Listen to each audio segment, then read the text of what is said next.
Hello tout le monde, c'est Déborah de Daily Debbie et j'espère que vous allez bien. Aujourd'hui, on se retrouve pour un update lecture dans lequel je vais vous parler de contes, de dystopie, de féminisme et de Sarah J. Maas.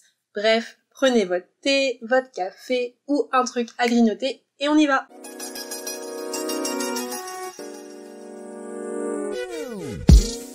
Aujourd'hui, je vais vous présenter 5 livres. Si tu me lis de Cathy Lutzenheiser, de l'étincelle jaillit la flamme de Eloise Michaels, Kéliana de Sarah J. Maas, Féminisme et pop culture de Jennifer Padjemi et Dry de Neil Shusterman. J'espère que je l'ai bien prononcé. Le premier livre que je vais vous présenter est Si tu me lis de Cathy Lutzenheiser. C'est l'histoire de Zan et Priya qui sont meilleures amies. Et lorsque Priya va déménager, elle ne va plus donner de nouvelles à Zan. Zan, qui ne peut pas croire que sa meilleure amie puisse la ghoster, va faire ses petites recherches afin de comprendre pourquoi Priya la ghost, mais surtout faire en sorte que Priya lui reparle. Franchement, quand j'ai lu le synopsis, je me suis dit « Ok, ça parle de ghosting, c'est un sujet qu'on aborde peu dans les romans et c'est aussi un sujet dont je parle beaucoup avec mes amis. Donc, ni une ni deux, j'ai appelé un pote et je lui ai dit écoute, est-ce que ça te dirait de faire une lecture commune, puis après de débrief durant un épisode de 10 spoils. Lui, naïf comme il est, il m'a dit oui, bien sûr, il y a pas de souci, on fait ça. Sauf que c'était le pire investissement de cette année 2021. Alors ok, j'ai eu de la peine pour Zan, qui se faisait ghoster par son ami, mais j'ai trouvé que le livre était beaucoup trop long pour ce qu'il proposait.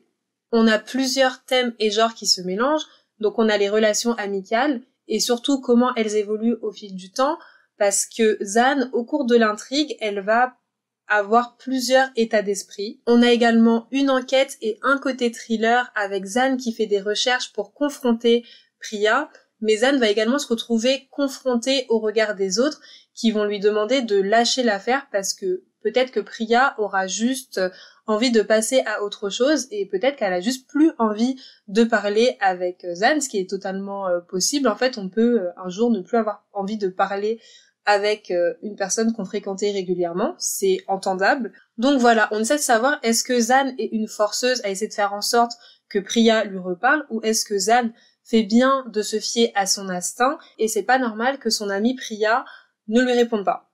J'ai mis 1 étoile à ce roman parce que j'ai pas été plus captivée que ça par l'intrigue. J'étais peinée pour Zan et du fait que son amie ne lui réponde pas, mais ça n'allait pas plus loin que ça. En fait, j'avais un peu l'impression, comme je vous disais plus tôt, que le roman était beaucoup trop long et j'en attendais peut-être un peu trop de l'intrigue, je sais pas. Enfin bref, j'ai débriefé de Si tu me lis avec mon ami Derrick dans un épisode 10 spoils et justement on parle de comment on a tous les deux perçu l'attitude de Zan parce qu'on a eu 2 perceptions assez différentes et on parle également de l'évolution du côté thriller.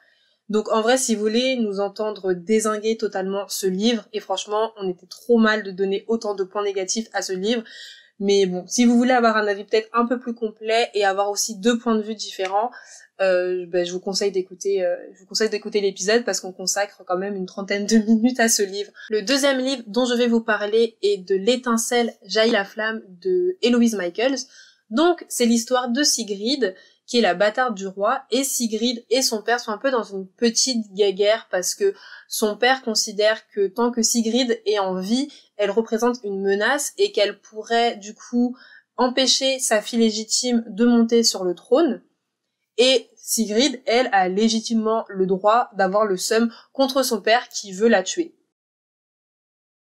Du coup, on dirait pas comme ça, mais ce roman est une réécriture du conte de La Belle au Bois dormant et Sigrid est la méchante qu'on connaît sous le nom de Maléfique. Mais la petite différence entre le conte de La Belle au Bois dormant et ce roman, c'est que là, on a l'histoire depuis le point de vue de Sigrid et de sa mère. Et j'ai pas du tout envie de dire qu'on découvre le conte de La Belle au Bois dormant depuis le point de vue de la méchante, parce que je considère pas que Sigrid, dans ce roman, soit une méchante. J'en avais parlé en story sur Instagram, et je disais que justement, ce que j'aimais bien, c'est qu'on Découvrez le conte de La Belle au Bois dormant en partant du début, c'est-à-dire la naissance de Sigrid. On aura plusieurs points de vue, principalement celui de Sigrid et de son père, du coup le roi, et on va pouvoir voir l'évolution de ces personnages sur plusieurs années, et c'est ce qui va nous permettre de comprendre comment Sigrid est finalement devenue la méchante qu'on connaît, c'est-à-dire maléfique.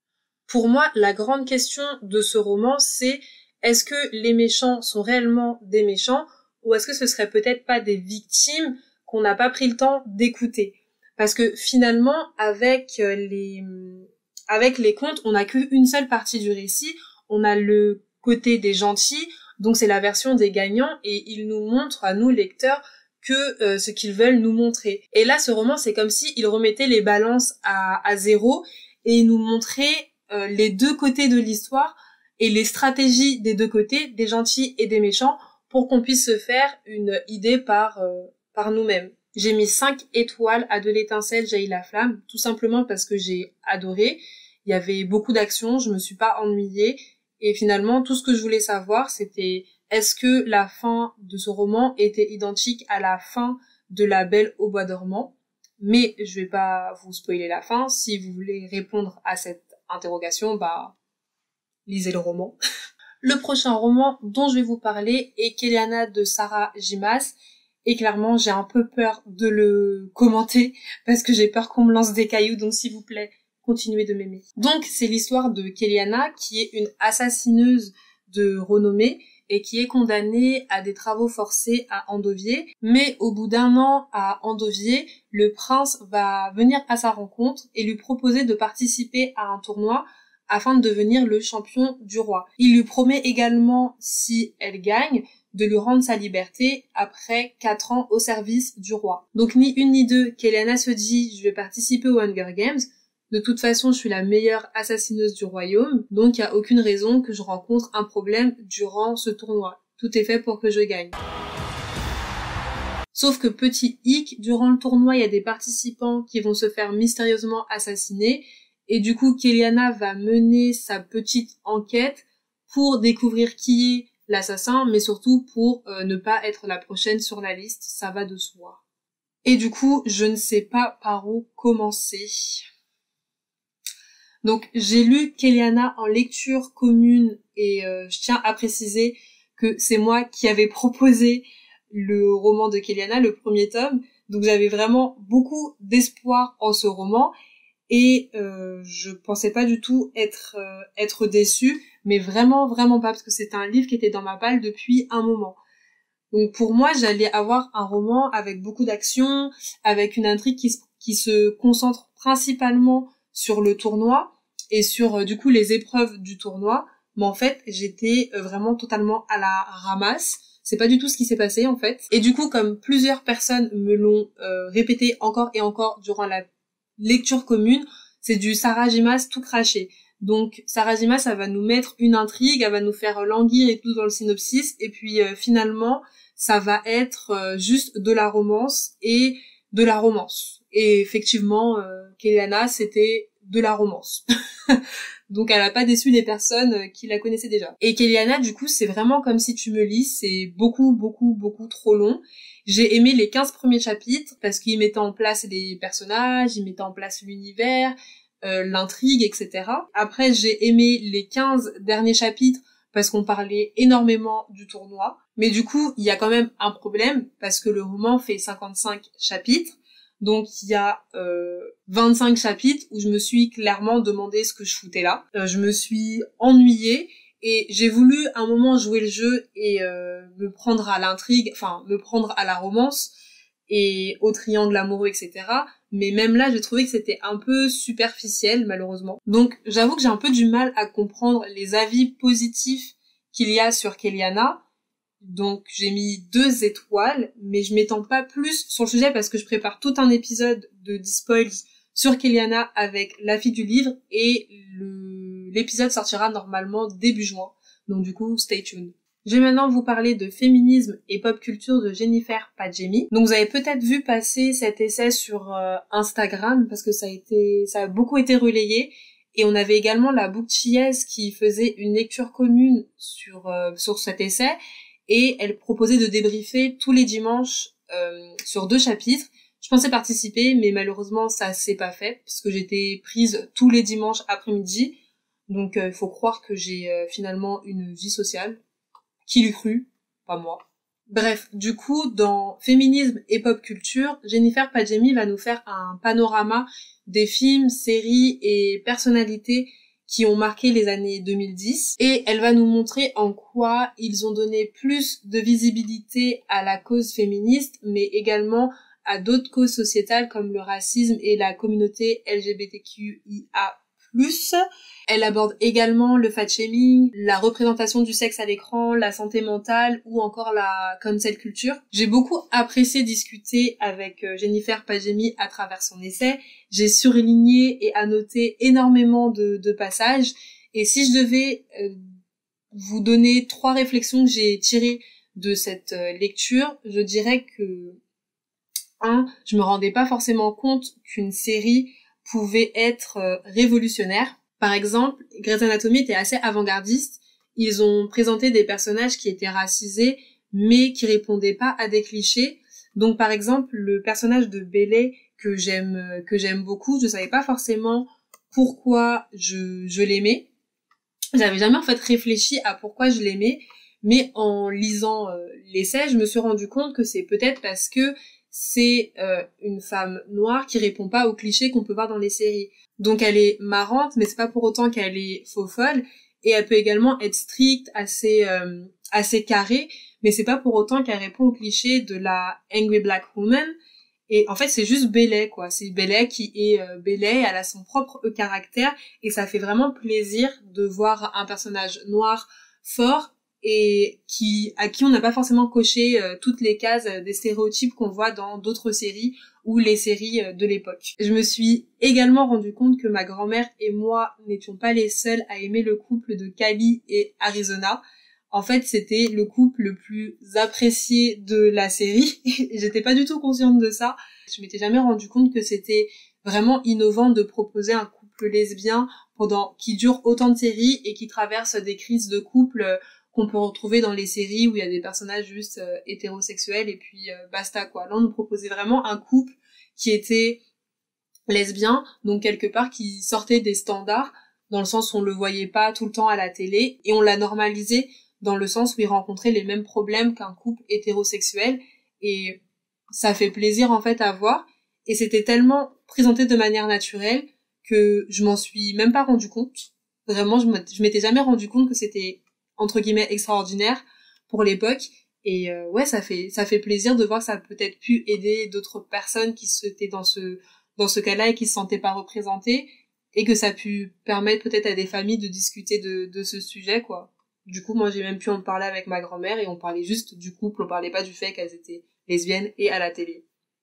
Il y a également un point qui m'a marqué, c'est que Jennifer Padjemi disait souvent qu'il fallait s'éduquer seule, et je dois dire que c'est un concept qui m'a rendu assez perplexe. Pour moi, l'éducation, c'est vraiment quelque chose qui se fait en communauté.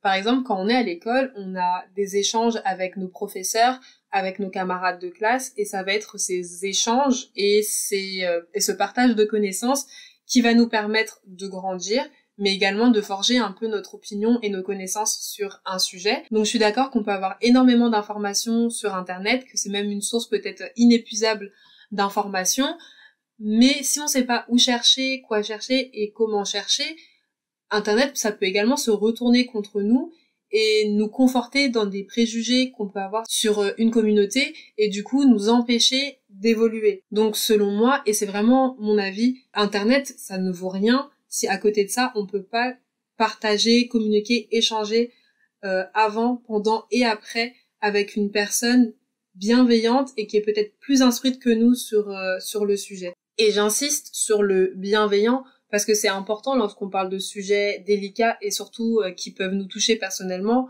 comme le racisme, l'islamophobie, la grossophobie, la transphobie, l'homophobie et tout ce qui se termine en phobie, de parler avec des personnes qui sont bienveillantes, en qui on a confiance et surtout avec qui on se sent en sécurité et avec qui on est persuadé qu'on peut avoir une conversation sur des sujets délicats sans que ça se transforme en pugilat ou en combat de coq, quoi.